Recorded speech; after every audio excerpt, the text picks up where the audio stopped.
We're out near Aurora, and this is, I believe, the old mining site. We haven't found the town yet, but I was actually walking a back trail to find the cemetery, and haven't found that yet. But I came across this, that's probably the ruins of the mill. I know they had 17 stamp mills back in the 1860s when they were mining here. So, and I'm above kind of an indent in the ground where something used to be structurally.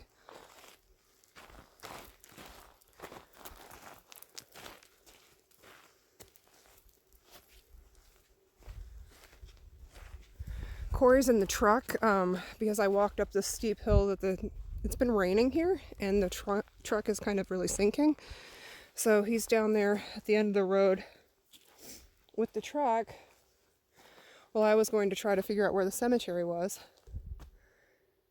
So I may just go back and get him because I see a road that connects to here that looks like it's drivable.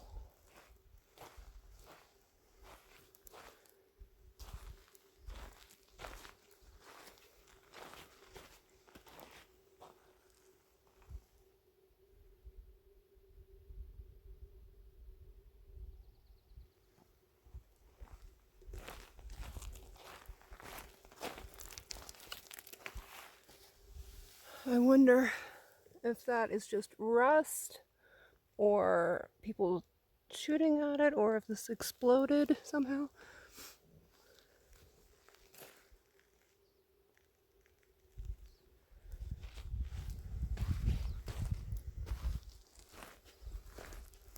So this whole area once had buildings of some kind. And here's a dump.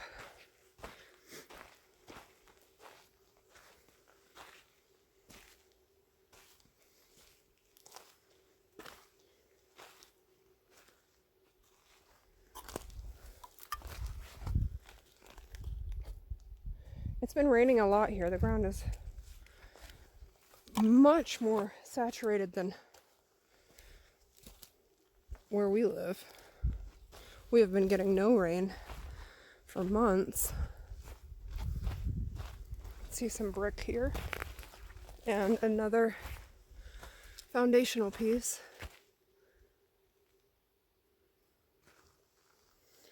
All right.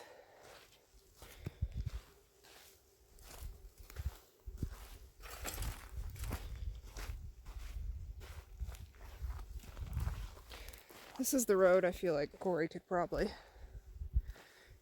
get to with the truck without sinking too far.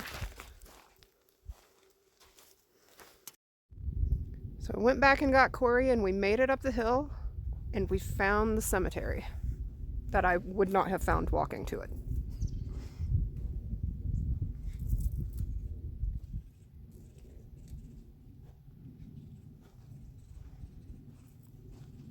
All right, so we're at the Aurora Cemetery, or at least one of them. There are supposedly 3. Yeah, there's several, and as you can see, it's just kind of out here in the trees, the desert. Aurora is right on the border of California and Nevada, and it was a contested area for several years. The county seat was claimed by both California and Nevada at one point. With Mono County from California and Esmeralda County for Nevada. Right. Even though Aurora right now is part of Mineral County, Nevada. So not sure how dark this is for you.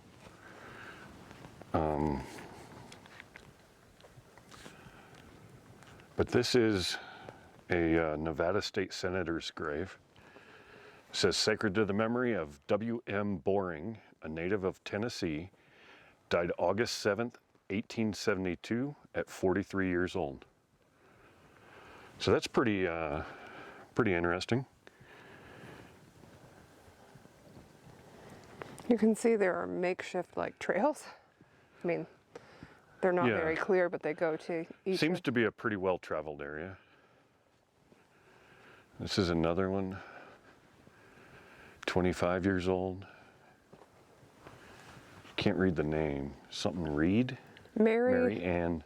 Mrs. Mary Ann Reed. So we are using our new microphones today. This is a system made by Comica.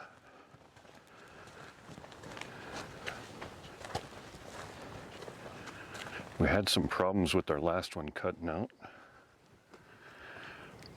Larkin Smith died December 13th,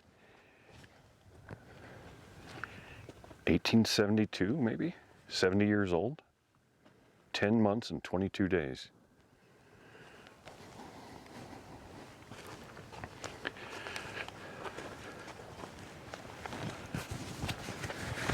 Here's like an unnamed one right here. Like I think we'd walk past Oh, wow. a whole bunch of them. And then over there. No headstones or anything? I'm going This to duck through the says- little gate. A plea from each of us of the silent majority. As you are, so once was I. As I am, you soon will be. When these words you see, remember me. Remember me. Amen. Please do not desecrate or violate graves. Signed, the Mineral County citizens. You need to come through the tiny door. I don't think I'm going to climb in there. It's too big and bulky. I'll let Honey do the interior of what appears to be the fenced off cemetery. I'm going to walk around out here to some of the outlying stuff. These two graves here are kind of interesting. One is Mary Williams, the other is Henry Williams. Both natives of Ireland, died in 1892, and the other one was 1890, at 65 and 64 years old. So out here there are graves pretty much just under trees, near trees. I guess they probably placed them wherever they could. I'm going to try and stay off of them the best I can. There's one here, it's a headstone or a stone. Can't really tell, but somebody has placed flowers on it.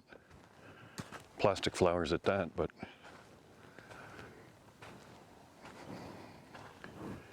there's a couple over here. Doesn't look like there's very many that are buried in a noticeable grave outside of the area. But here's another one.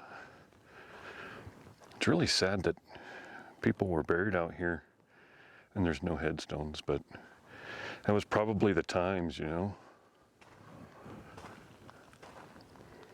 R.T. Barlow and Richard Barlow, brother and father. Lots of flowers and stuff. 1866 to 1917 for R.T. Barlow. Richard Barlow is 1825 to 1884.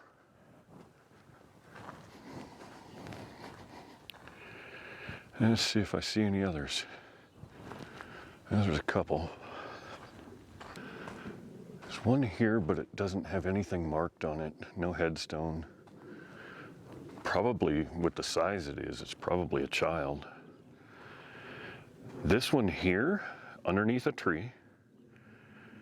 No headstones. Some flowers.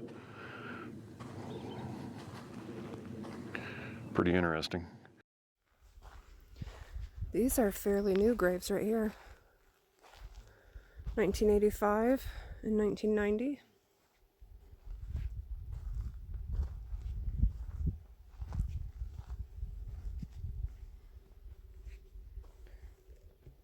(1912 to 1912).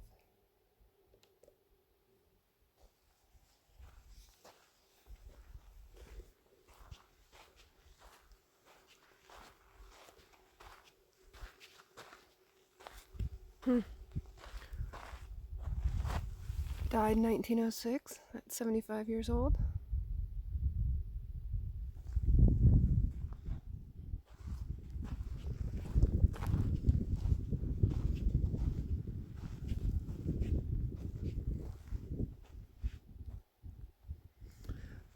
Okay, this is cool. Clayton Davis, 1896 to 1987, and Elsie Davis, 1899 to 1995. It's a very cool head marker.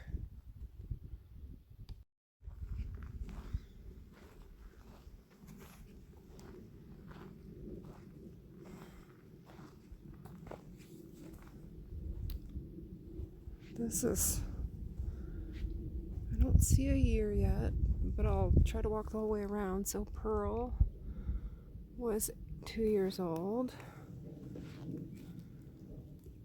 Daisy was 4 years old. Okay, 1878, I see that there. Children of Horace and Lizzie Marden.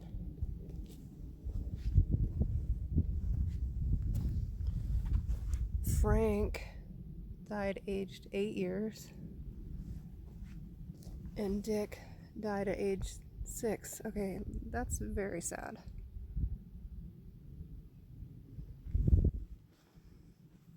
They were also very young.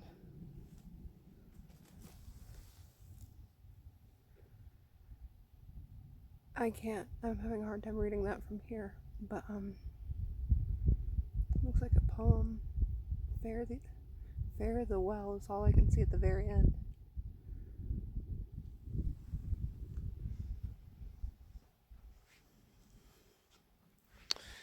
Here's another eldest son of H, which would be Horace and Lizzie Marden. 7 years old. Good grief.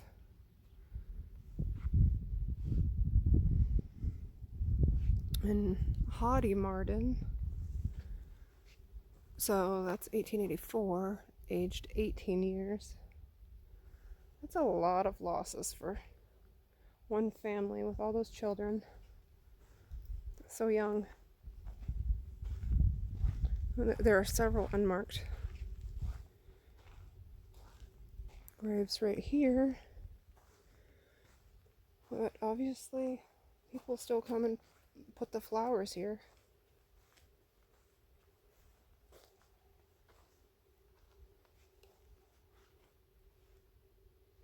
(1887). Another unmarked.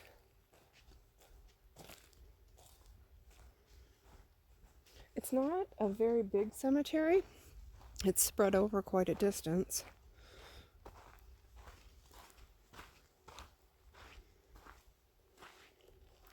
So Georgia, and that was 1829, and then a couple more unmarked.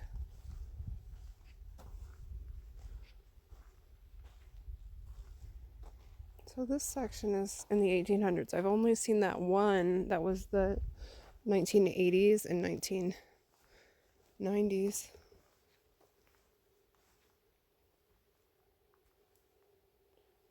(1833 to 1902). This person, John, died in 1904. And okay, here's a 1990. Well, it says 46 to 99, which I'm wondering if this was the 1900s.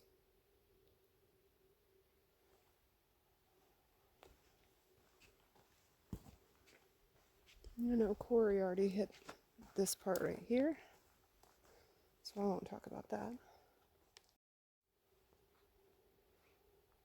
20 years old.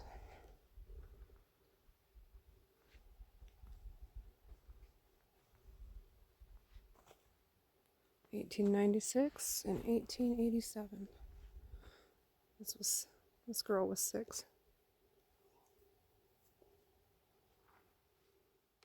Honey was saying down here there's a military members memorial. We'll go down and look at that.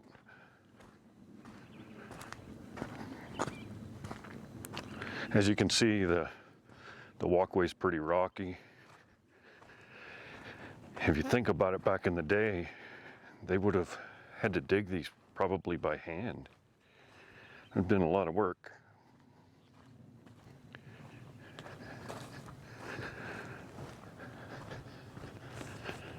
The road's up here because it's been raining, and well, I don't know what the elevation is where we're at, but we've gone through the clouds to get here. And the tires on the truck are just caked in mud, and it's pretty slippery, so we're going to be pretty careful going through here.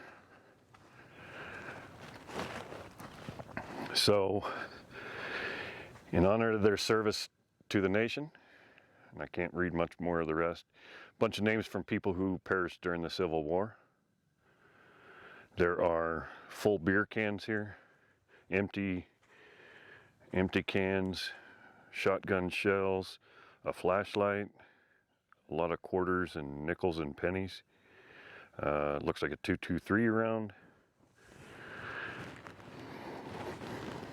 Some electrical tape. There's a, let's see if we can get in there. There's a coin there with the number 68 on it. 22 round. Dinner knife. 45 round. There's the flashlight. Some sort of pin, like a souvenir pin from somewhere. It's pretty faded, can't really tell anymore what it is. Some more coins, another 45 round. Try not to step on anything here. There's a Jeep tag right there.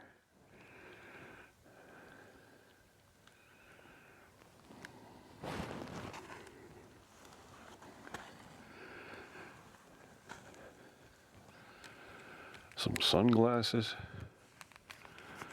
Pretty interesting stuff. It looks like some obsidian there. Some colored glass. Very neat. I wish I could read this better. It says these U.S. military veterans died and were buried in the Aurora cemetery. The location of their graves are unknown and unmarked. And then it's got a list of the names. Well, that's sad.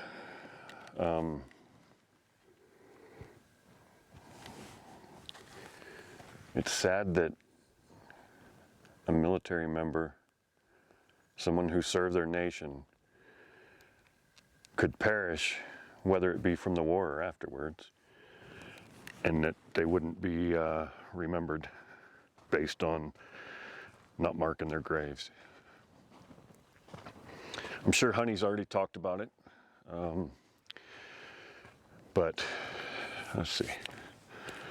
Try and read it the best I can. It says Aurora, Nevada, the ghost city of the dawn. In 1859, gold and silver discoveries in the region of Virginia City's Comstock lode triggered a flood of prospectors into Nevada.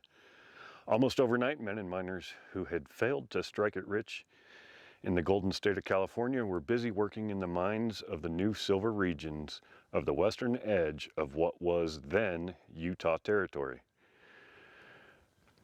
Going through this a little bit. Boomtown then bust. The rush to the new district with the adjoining towns of Esmeralda and Aurora was immediate. There were 17 mills, and the population of the town briefly in 1863 reached 5,000. Honey was saying at one point that there were 1,000 buildings in this town. Supposedly very little, if anything, still remains today. A lot of the brickwork was removed and sold at one point. Mark Twain did live here for a while, from April to September of 1862. What's interesting about this is that supposedly this is where he began writing. He was a miner here. digging and blasting tunnels in some of the more promising claims. Unfortunately, neither his labor as a miner nor his speculation in Aurora's mines provided any income. So Sam lived off money sent to him by his brother. Broken and disheartened, Clemens quit mining later that summer and headed to Virginia City to write for the Virginia City Territorial Enterprise magazine. That's cool.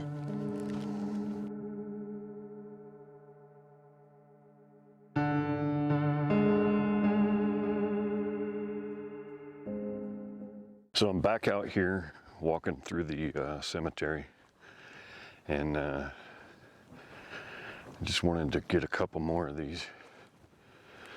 It says Netta, wife of F.C. Pfeiffer, 1880 to 1906. She hath done what she could. Means that, at least to me, this was a pretty tough life for people. This one's encased in cement.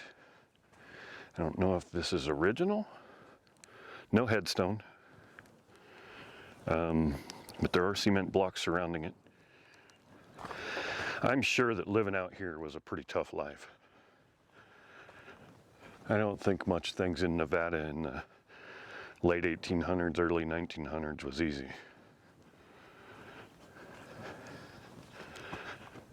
Oh, this one here says James Compton Jr., U.S. Navy, 1926 to 2002. That's incredible. Oh, this must be a family one because this one's James Compton. Looks like he died in 1900 at rest. Rachel, wife of Jacob Wickman, died 1881. Yeah, I can't really read it. It says something 10 years and 6 months. Jacob, infant son, aged 31 days. Remember, it was pretty tough to keep an infant alive back in the days. That one says Harry Gallagher, 1886 to 1905. Can't really read this one. Maggie M. Sharp, 1860 to 1903. Thomas C. Sharp, 1848 to 1923. Harry Gallagher, which we just read, 1888 to 1906, which is weird because that's different than the other headstone. Elwood S. Sharp, 1901 to 1913. Wow, 12 years old. Adelaide D. Reed, 1902-1918, 16 years old. Erected by son Clarence C. Sharp, 1974. So it looks like these must have been all family members, so this would be a family grave maybe? I would find it very hard to believe that the family would stay in this area when the mining ended and whatnot, but I mean, people, if this is all you know and you're a miner, that's what you do.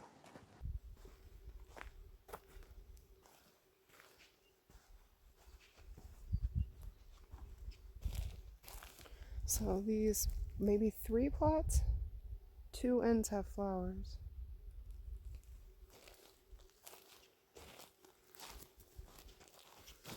Corey's all the way down at the outskirts over here, so I'm going to catch up with him.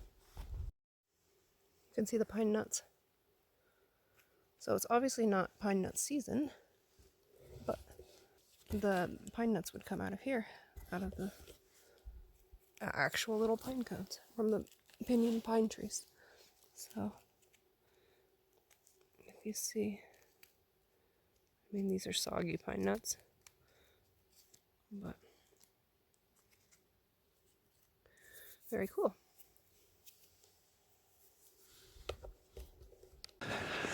This one here is Alonzo H. Patterson, 1830-1905. I don't know what that is. Belfast, ME. A native of Belfast, ME. Maine. Is that Maine? I think ME is Maybe. Maine. These ones are encased in cement. Adeline M. Chambers, March 1886 to January 4th, 1917. And that one says the same thing. Yeah. They obviously tried to decorate it. 2 slabs of cement and then a cement circle that's kind of been covered in dirt over the years. I mean, somebody has to be coming because the flowers on all the graves, I mean, I know they're faded, but that could be from the fall. Sure. Because most of the military veterans are buried out here with no headstones, I'm sure that like for Memorial Day, somebody comes out here and puts flowers. Or probably the county. I don't even know how to say this. Schneideser? Schnedeker. I don't know. Born 1822, L-I-N-Y. I don't know what that is. Lived in New York, maybe? It was New York, but I don't know what. Long Died Island. February. Oh, Long Island, New York. Yep. Died February 28th, 1902. Baldwin, it says at the bottom. So this is pretty neat. I'm glad that people still come out here and decorate to pay homage to the fallen or the past, those that have perished.